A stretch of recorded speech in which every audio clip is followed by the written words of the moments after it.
Jauh yang belum cari gua.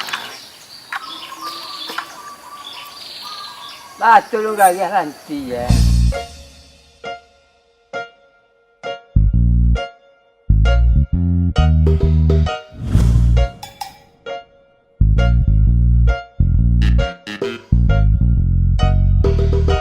Jadi dia kayak agak kerjaan lain.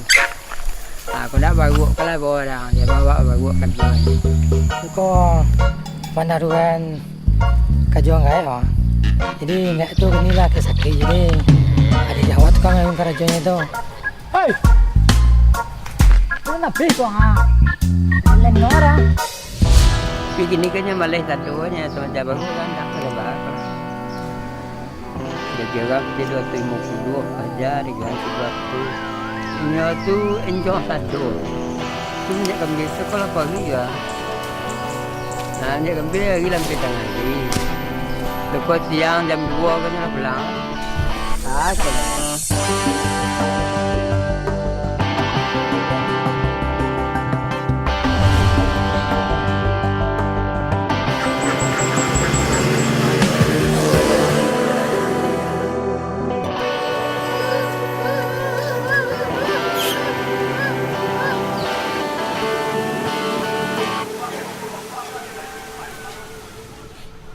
nama Pak.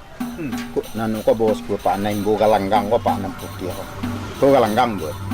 Enggak putih ko galanggang. Nah, hitam tu silap piang nama. Ah, sakan awak membawa barang ko sejak tahun 75. Ah, nama nampuang barang ko daerah Juang Ngadiang tu.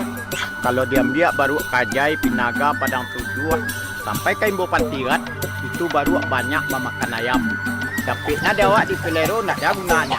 ya kebetulan kan dua belian. Yang enggak dari dalam tu mak tu 1-0 aduh 3 apa